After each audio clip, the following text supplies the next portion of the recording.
हाँ जी, next topic और next chapter में देखो क्या दे रखा है, MSc semester third, analysis of D formation in a container. Analysis of D formation का मीन्स क्या होता है, कोई एक बनी हुई चीज है उसको दूसरी चीज में डीफॉर्म कर देना, उसको दूसरे आकृति में उसको चेंज कर देना, उसकी शेप में चेंज कर देना।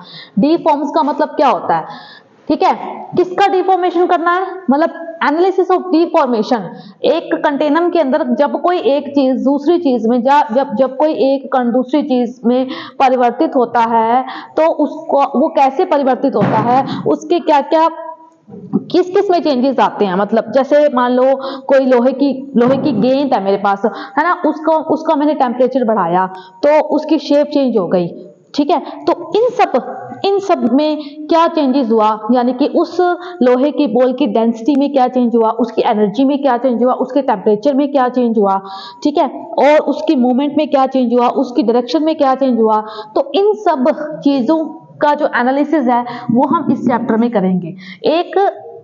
एक वस्तु को दूसरी वस्तु में जब हम डीफॉर्म करते हैं तो उसके हर इनिशियल पोजीशंस में क्या चेंजेस होते हैं बनने के बाद, वो हम उसका एनालिसिस करेंगे। इसमें देखो लिखा हुआ है, when a medium deforms or flows the small volumetric का मीन्स क्या होता है, एक ऐसे एलिमेंट्स जो अपना कुछ आयतन रखते हो। Volumetric elements change position by moving along space curves, their position of functions as functions of time can be specified by following two ways। तो ये जो सारी कंटेनर में चीजें होती हैं जब एक फॉर्म से दूसरी फॉर्म में चेंज करती हैं, तो इसका जो एनालिसिस है वो हम दो तरीकों से दिखा सकते हैं। एक तो लैग्रांजियन डिस्क्रिप्शंस कि कैसे दिखाते हैं, एक तो लैग्रांजियन डिस्क्रिप्शन से दिखाते हैं, दूसरा हम आयलर से दिखाते हैं, आयलर डिस्क्रिप्शन से दिखाते हैं। किन तरीकों से दिखाएंगे, किसी भी एलिमेंट का जब डीफॉर्म होता है फिर हम उसका एनालिसिस करते हैं, जब भी किसी भी एलिमेंट को डीफॉर्म करते हैं और फिर हम उसका एनालिसिस करते हैं, तो उसका एनालिसिस दो तरीकों से कर सकते हैं, एक तो लैग्रांजियन से और एक आयलर से, ठीक है। किससे, लैग्रांजियन डिस्क्रिप्शन से और आयलर से। लैग्रांजियन डिस्क्रिप्शन आपका लिखा हुआ है, मैं पढ़ती हूँ, late yi be a right-handed Cartesian axis at time t is equal to 0, let the position of small volumetric element at p and position vector be ai and at any other time t। वो ये कह रहा है कि एक Cartesian है yi, y1, y2, y3, एक element इसके अंदर है पॉइंट p, ठीक है। तो ये जो है वो ai ये इसका पोजीशन वेक्टर है, ठीक है, और ये yi इसका कोऑर्डिनेट है और ui जो है वो इसका डिस्प्लेसमेंट होगा। ui क्या होगा, इसका डिस्प्लेसमेंट होगा, ठीक है। ये पॉइंट p ये इस कर्व के ऊपर चल रहा है, ये कर्व दिखाई दे रहा है आपको, इस कर्व के ऊपर चल रहा है। तो यहां से लेके यहां तक पॉइंट के कर्व के ऊपर जो चला वो क्या होगा, ui इसका डिस्प्लेसमेंट होगा, ठीक है। और ये ai ये पोजीशन वेक्टर है और ये पॉइंट p है, ठीक है। If the position of element can be given in the forms of ai and t, तो yi को हम किस तरीके से लिखेंगे, yi a1 a2 a3 t। ये ai जो है वो इसका पोजीशन वेक्टर है, ai का मतलब होगा a1 a2 a3 और साथ में कौन सा कोऑर्डिनेट आएगा, t, क्योंकि उसने लिखा हुआ है कि let the position of small volumetric elements at p and position vector be ai at any other time t। किसी भी टाइम के ऊपर हमें निकालना है। लैग्रांजियंस का मीन्स यही होता है, एक कण का मोशन रिप्रेजेंट करना इनिशियल पोजीशन के ऊपर। किसके ऊपर, इनिशियल पोजीशन के ऊपर। जब इनिशियल पोजीशन के ऊपर हम चेंज करते हैं तो हम टाइम को नोट करते हैं, तो इसलिए कोऑर्डिनेट कौन सा आएगा, time t। Then this type of motion where each particle small volumetric element is tracked in the terms of its initial position and time is called Lagrangian description।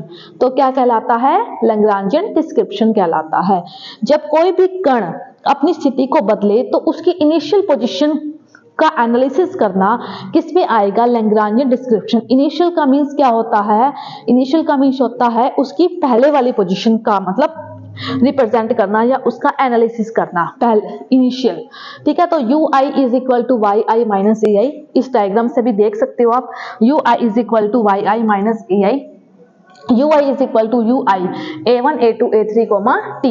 Example दे रखा है, अगर y1 y2 y3 आपको इस form में दे रखे हैं तो u1 u2 u3 आप निकाल सकते हो। तो ये क्या हो गया, लैग्रांजियन डिस्क्रिप्शन। इसमें कितने कोऑर्डिनेट्स आएंगे, a1 a2 a3 और टाइम भी नोट किया जाएगा, कॉमा t टाइम। ये है लैग्रांजियन डिस्क्रिप्शन आपका।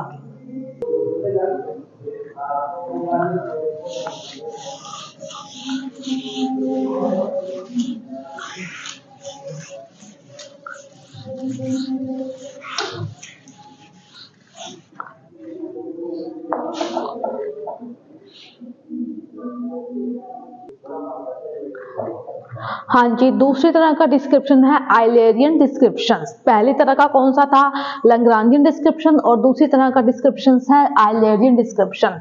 इन this type of description the motion of the particular is expressed in the terms of instant position vector. Instant का मीन्स होता है तुरंत, कहते हैं ना इंस्टेंट, इंस्टेंट का मीन्स फटाफट, and V I and time T. तो आइलेरियन डिस्क्रिप्शंस में क्या होगा, इस तरह के डिस्क्रिप्शन में, इस तरह के डिस्क्रिप्शन में एक पर्टिकुलर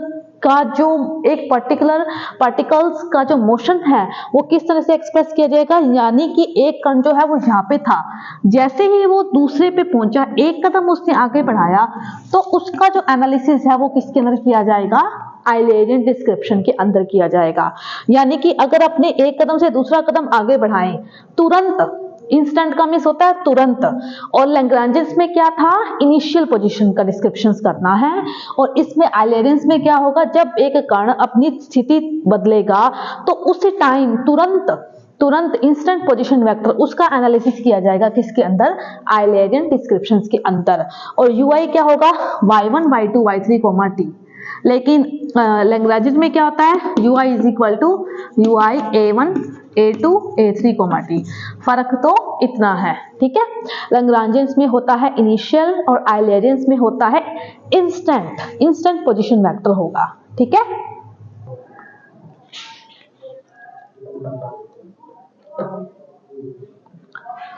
हाँ जी, आपके बोर्ड पे लिखा हुआ velocity and acceleration. Lagrangian description में ui is equal to displacement vector है ui a1 a2 a3 t। Velocity को किससे लिखेंगे, qi से। वेलोसिटी को किससे लिखेंगे, qi से।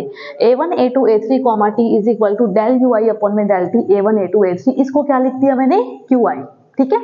ये है लैग्रांजियन डिस्क्रिप्शंस में वेलोसिटी। फिर इसके बाद आइलेरियन डिस्क्रिप्शंस में when the instant position of particular known is qi। देखो, सबसे पहले जब यहाँ से यहाँ तक चलेगा तो डिस्प्लेसमेंट होएगा, तो उसका इंस्टेंट पोजीशन चेंज हुई, तो उसको क्या लिखेंगे, qi से। क्यों, क्योंकि वो किस वेग से चल रहा है वो भी तो पता चलेगा ना। डिस्प्लेसमेंट किया टाइम के साथ, तो डिस्प्लेसमेंट डिवाइड बाय टाइम क्या होता है, वेलोसिटी होती है।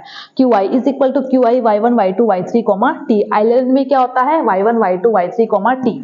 Acceleration in the rate at which velocity change del qi upon में डेल t। तो एक्सेलरेशन कैसे बनेगा, वेलोसिटी में जो परिवर्तन होगा, डेल qi अपॉन में del t plus qm del qi upon में डेल ym। ये आपको ध्यान में रखना है, ठीक है। ये जो टर्म होती है ये लोकल एक्सेलरेशन टर्म है, और ये जो टर्म होती है कनेक्टिव एक्सेलरेशन टर्म है। दोनों ही एक्सेलरेशन है, डेल qi अपॉन में del t, del qi upon में del t plus qm del qi upon में डेल ym। ये लोकल एक्सेलरेशन टर्म है, ये कनेक्टिव एक्सेलरेशन टर्म है। आइलेरियन डिस्क्रिप्शंस में हमने क्या किया है, qi और डेल qi अपॉन में डेल t। तो ये हमारा आज का नया टॉपिक स्टार्ट हुआ था, एनालिसिस ऑफ डीफॉर्मेशन। जब कोई एक चीज दूसरी चीज में डीफॉर्म करती है तो उसको हम दो तरीके से दिखा सकते हैं, एक लैग्रांजियन डिस्क्रिप्शंस में और एक आइलेरियन डिस्क्रिप्शंस में। लैग्रांजियंस में इनिशियल पोजीशन का एनालिसिस होता है पोजीशन वेक्टर का, और आइलेरियन में इंस्टेंट पोजीशन वेक्टर का एनालिसिस होता है, ठीक है। तो नेक्स्ट क्लास में हम आगे करेंगे।